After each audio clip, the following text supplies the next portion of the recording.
ছয় দিন পরে নখ খসে যাবে, 9 দিন পরে চুল। 6 দিন পরে নখ খসে যাবে, 9 দিন পরে চুল। কবর গাহের সামান নিতে কইরো না কেউ ভুল। কবর জায়গা ভালো নয়, কবর জায়গা ভালো নয়, কবর জায়গা ভালো নয়। আমল দিয়ে কবর গৃহের সাজিয়ে দিতে হয়, আমল দিয়ে কবর গৃহ সাজিয়ে দিতে হয়।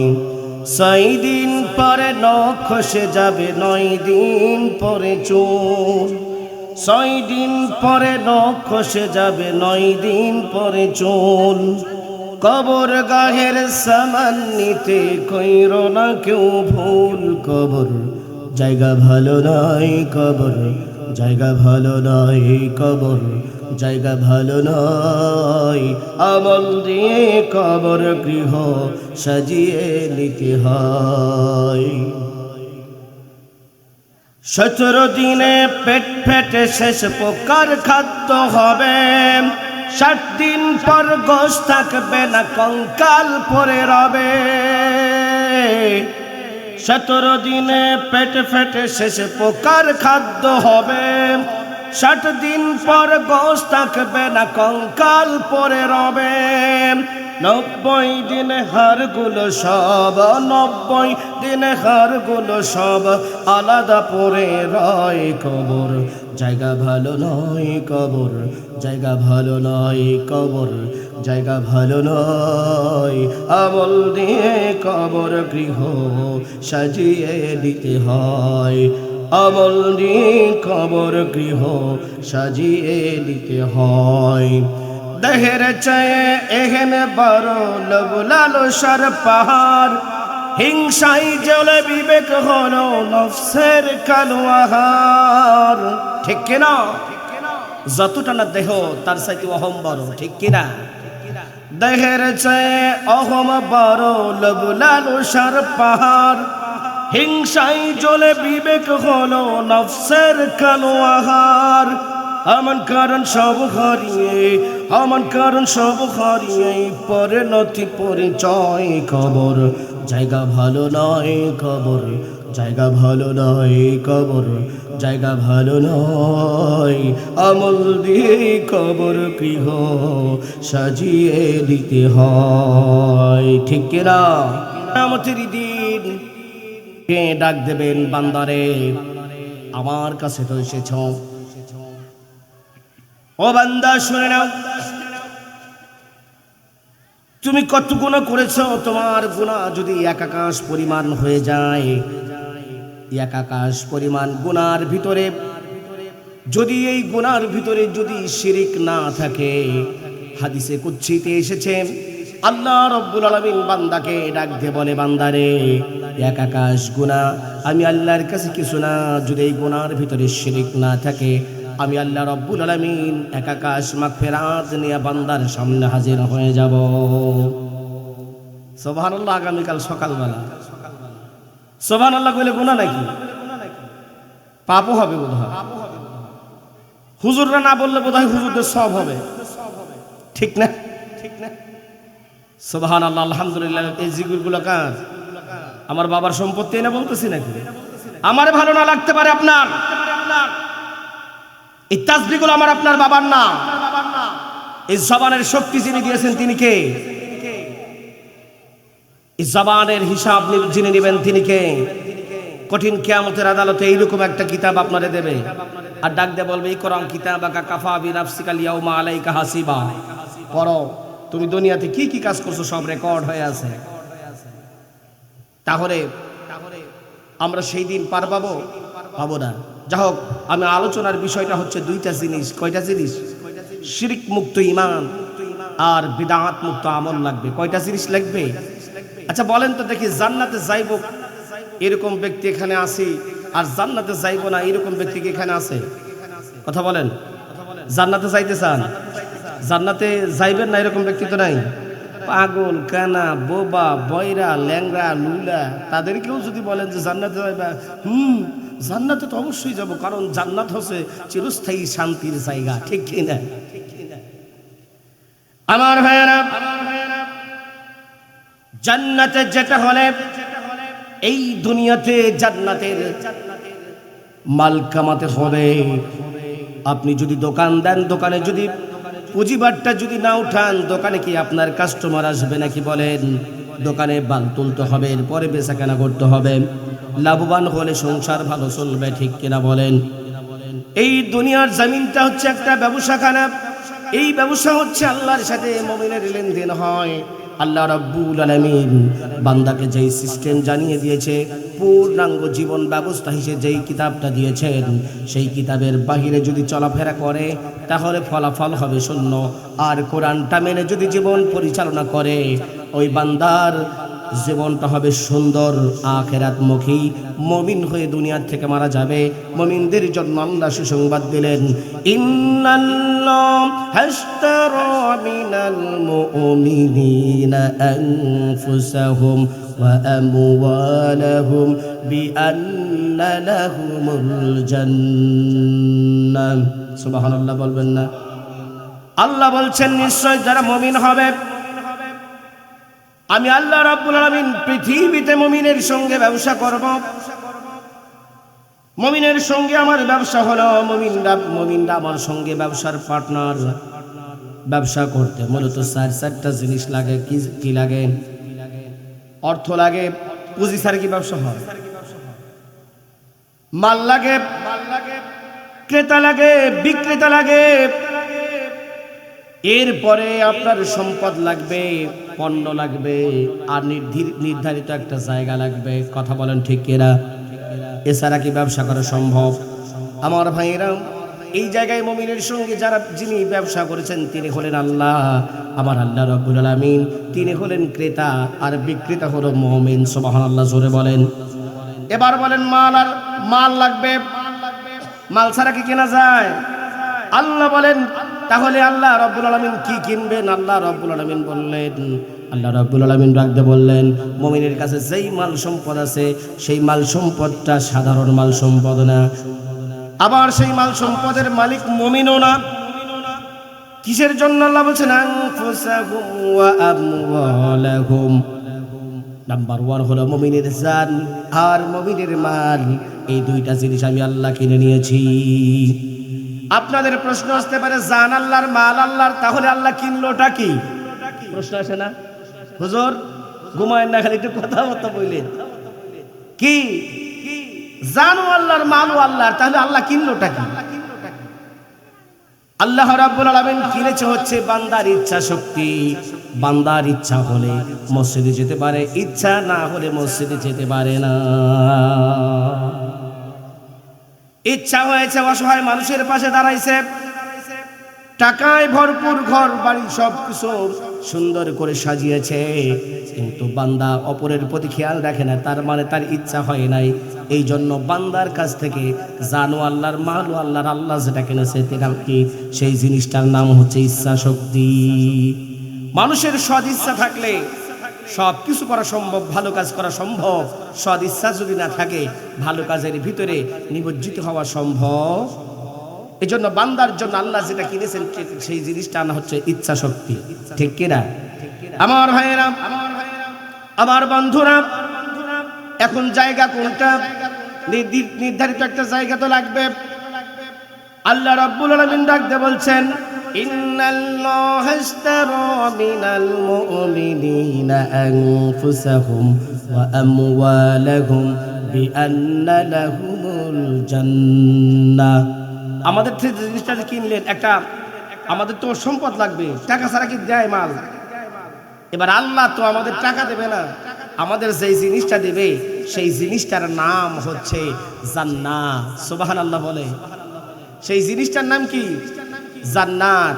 কবরে ঢুকলে আপনি মুমিন হয়ে, মুমিন ছাড়া কি ঢুকলে আপনি জান্নাত পাবেন? এখন কবরের ভিতরে যে আযাব হবে, গতকালকে যে বলেছি, আচ্ছা বলেন সেই বিষয়ের দিকে যদি তাকাই, ফাতেমাকেই যদি না ছাড়ে, আমার মতো সলিমুদ্দি কলিমুদ্দির ব্যাপারে কি হবে? কবরে আযাব হবে এরকম বিশ্বাস আছে? আছে আপনাদের? কবরে আযাব থেকে বাঁচতে গেলে আল্লাহর কাছে আমাদের মুমিন হওয়া লাগবে। হযরতে খাদিজাতুল কুবরা রাদিয়াল্লাহু আনহার নাম শোনেননি এমন ব্যক্তি এই জায়গায় নাই। মুসলমান ভাইরা আমার, কবরের আযাবের বর্ণনা বিশ্বনবী মুহাম্মদুর রাসূলুল্লাহ সাল্লাল্লাহু আলাইহি সাল্লাম শোনাচ্ছেন। কবরের আযাবের বর্ণনা শোনাচ্ছেন কার কাছে শোনাচ্ছেন? মহিলাদের ভিতরে সর্বপ্রথম যেই মহিলা ইসলাম ধর্ম গ্রহণ করেছেন তিনি আর কেউ নন, নবীজির প্রথম স্ত্রী, যিনি ইসলামের ভিতরে প্রবেশ হওয়ার পরে পৃথিবীতে একজন মহিলাকে আমার আল্লাহ সালাম জানিয়েছেন, তিনি হলেন হযরতে খাদিজাতুল কুবরা রাদিয়াল্লাহু আনহা। হযরতে খাদিজার ঘরে, খাদিজা রাদিয়াল্লাহু আনহার ঘরে নবীজি কবরের আযাবের বর্ণনা দিচ্ছেন। কি বর্ণনা দিলেন? কবরটা কারোর জন্য জান্নাতের একটি গর্ত হয়ে যাবে, কারোর জন্য জান্নাতের একটা টুকরা হয়ে যাবে। কবরের ভিতরে অসংখ্য আযাবের সর্প থাকবে, যেই সর্পগুলা দুনিয়াতে যদি মানুষকে কামড় না শুধু একটু নিঃশ্বাস ফেলতো, তামাম পৃথিবীর সমস্ত জমিনের ঘাস তরুলতা বৃক্ষরাজি পুড়ে সারখার হয়ে মরুভূমির মতো হয়ে যেত। কামড় না, দংশন না, শুধুমাত্র একটু নিঃশ্বাস ছাড়লে কত ভয়ঙ্কর সর্পের কথা, কবরের ভিতরে আযাবের কথা নবীজির স্ত্রীর সামনে বলা হচ্ছে। আমার ভাইরা, আমার নবীজির স্ত্রী আম্মা জান হযরত খাদিজাতুল কুবরা শুনে কাঁদতেছে। এরপরে আযাব হবে কবরের ভিতরে। ডান পাশ থেকে চাপ দেবে, ডান পাজরের হাড়গুলো বাম পাজরে ঢুকে যাবে, বাম পাজরের হাড়গুলো ডান পাজরের ভিতরে ঢুকে যাবে। মাথার দিক থেকে চাপ মারবে, মাথার দিক থেকে চাপ মেরে পায়ের দিকে নিয়ে যাবে, পায়ের দিক থেকে চাপ মেরে মাথার দিকে নিয়ে আসবে। চতুর্দিক থেকে চাপ মেরে আমরা ছোট্ট ছেলে মেয়েদেরকে চকলেট বানায় খাওয়াই কি খাওয়াই না, চকলেট কিনে দেয় কি দেয় না। কিতাবের ভিতরে এসেছে একটা লাশকে এরকম চকলেটের মতো মোড়ায় ফেলবে। কবর জগৎ ভয়াবহ জগৎ, কতকাল সেখানে ঘুমায় থাকবে কেউ জানে না, কেউ জানে না, কেউ খবরও নিতে পারে না। আম্মা জান খাদিজাতুল কুবরা ইসলামে প্রবেশ করার পরে ইসলামের আবহাওয়া তাম পৃথিবীতে এমন ভাবে সয়লাভ হয়েছিল, সমস্ত মানুষগুলো আম্মা জান খাদিজাতুল কুবরা রাদিয়াল্লাহু আনহার সম্পদ দেখেছে, উদার মনের পরিচয় দেখেছে। তাম বিশ্বের ইতিহাসে হযরতে খাদিজাতুল কুবরা রাদিয়াল্লাহু আনহা চিরস্মরণীয় হয়ে আছে। কথা বলেন ঠিক কিনা? সেই খাদিজা রাদিয়াল্লাহু আনহা কবরের কথা শুনে আল্লাহর নবীকে তিনটা প্রশ্ন করে বসলেন, তিনটা দাবি করে বসলেন। তিনটা দাবি, এমন দাবি বিশ্ব নবীর কাছে ডাক দিয়ে বললেন, ইয়া রাসূলুল্লাহ, ইয়া হাবিবাল্লাহ। যেই কথাটা বললেন সেই কথাটা আমি খাদিজা চোখের পানি আর সরাতে পারছি না। আমার হৃদয়ের ভিতরে আমার হৃদয়টা কম্পিত হচ্ছে ভূমিকম্পর মতো, আমার হৃদয়টা ফেটে চৌচির হয়ে যাচ্ছে। আহারে, কবর নির্জনতার ঘর, সেই জায়গায় একাকিনী সঙ্গীবিহীন আমি কেমনে ঘুমাবো? নবীজিকে ডাকতে বললেন, তিনটা জিনিসের আবদার করলাম। আল্লাহ নবী বললেন, ও খাদিজা, তিনটা জিনিস কেন? তুমি যদি এর চাইতেও বেশি চাও, আমি নবীর যদি দেওয়ার সাধ্য থাকে, শুনে নাও খাদিজা, আমার জীবনের সব কিছুর বিনিময় হলেও তোমার ওয়াদা আমি রক্ষা করব। আম্মা জান খাদিজাতুল কুবরা রাদিয়াল্লাহু আনহা ডাকতে বলছেন, নবীজি শোনেন, আমি যখন ইন্তেকাল করব, আপনি ইন্তেকালের পরে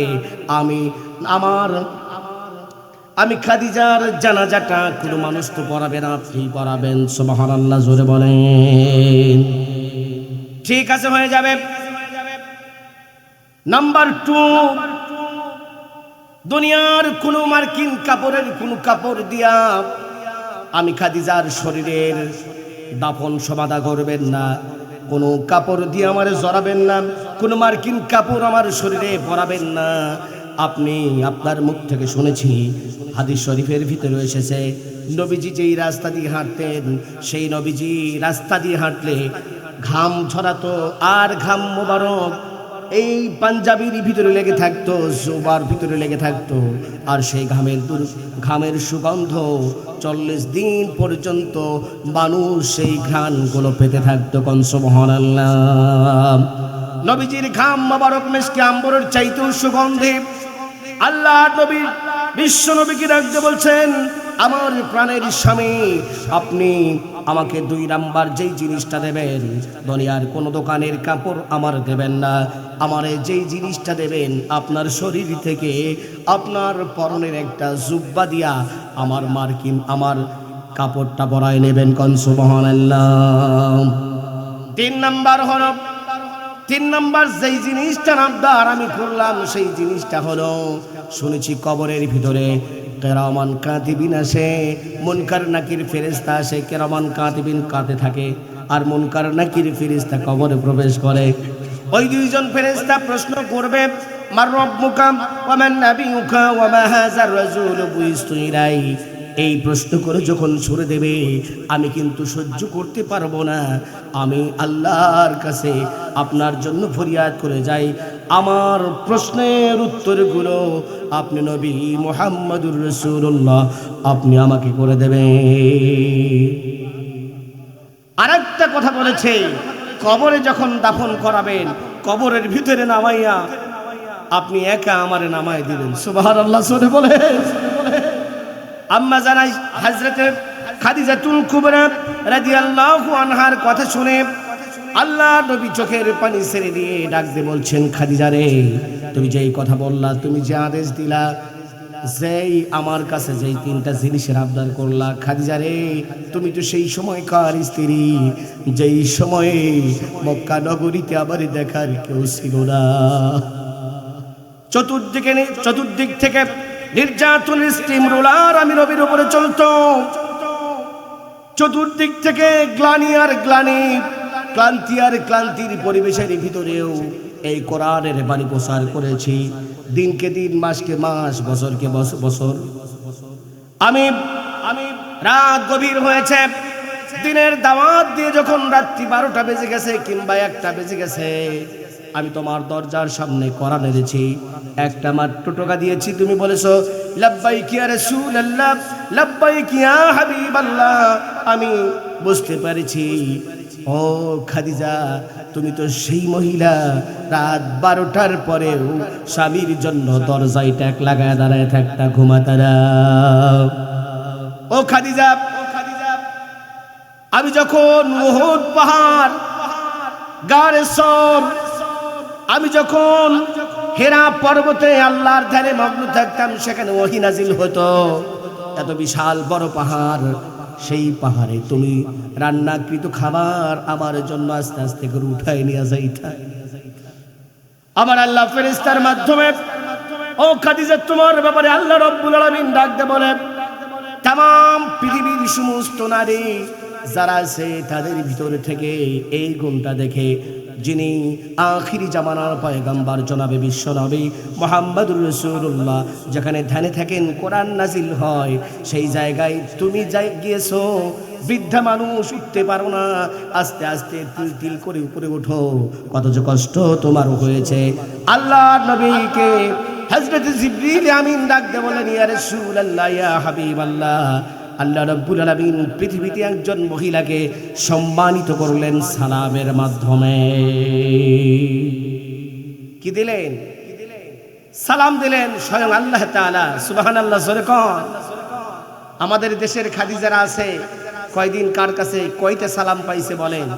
আমাদের দেশে যে গতকালকে আমাদের কলিজার টুকরা প্রিয় হুজুর শাহিন রেজা কত সুন্দর সালাম নেওয়া করছে না? স্বামীরে সালাম দেয়, স্বামী তো সালাম দেয় না, বিআই সাহেবরে আসসালামু আলাইকুম, বিআই সাহেব, ঠিক কিনা? স্বামীরে সালাম দেয় না। অথচ কোরআনে কারীমের ভিতরে বলছেন, ইয়া আইয়ুহাল্লাযিনা আমানু লা তাদখুলু বুয়ুতান গায়রা বুয়ুতিকুম হাত্তা তাস্তানিসু ওয়া তুসাল্লিমু আলা আহলিহা। ততক্ষণ পর্যন্ত ঘরের ভিতরেও প্রবেশ করতে পারবা না যতক্ষণ না পরিবারের প্রত্যেকটি সদস্যকে সালাম না দিবা। সালামের কথার আদেশ দিলেন যিনি, তিনি কে? অথচ সেই সালাম আল্লাহ স্বয়ং নিজে হযরতে খাদিজার কাছে দিচ্ছেন।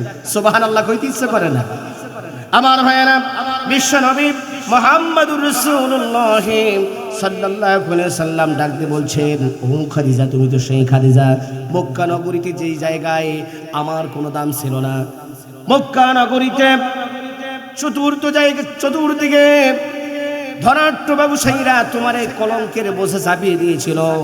এমন একটা সন্তানকে বিবাহ করেছো, ইয়াতীম মুহাম্মদকে, যার সম্পদ নাই, যার পিতা নাই, যার অভিভাবক নাই। সেই সময় সমস্ত ব্যবসায়ীদেরকে তুমি ডেকেছিলে। সমস্ত ব্যবসায়ীদেরকে ডেকে আম্মাজান খাদিজাতুল কুবরা রাদিয়াল্লাহু আনহা ডাকতে বলছেন, ও মক্কার আরবের অনারবের সমস্ত ব্যবসায়ীরা শোনো, তোমরা বলেছিলে আমার স্বামী গরিব মানুষ, আমার স্বামী ইয়াতীম মানুষ, অসহায় মানুষ। এই মক্কার এবং আরবের অনারবের মানুষরা শোনো, আমার নবীর সম্পদ নাই, আমার নবীর কোনো কিছু নাই। এবার তোমাদের কাছে আমি একটা প্রশ্ন করে দিলাম, বলো তো দেখি, এই এরিয়ার ভিতরে মক্কার আরবের অনারবের কোন জায়গায় আমি খাদিজার চাইতে বড় ধনী আর একজন আছে? আছে?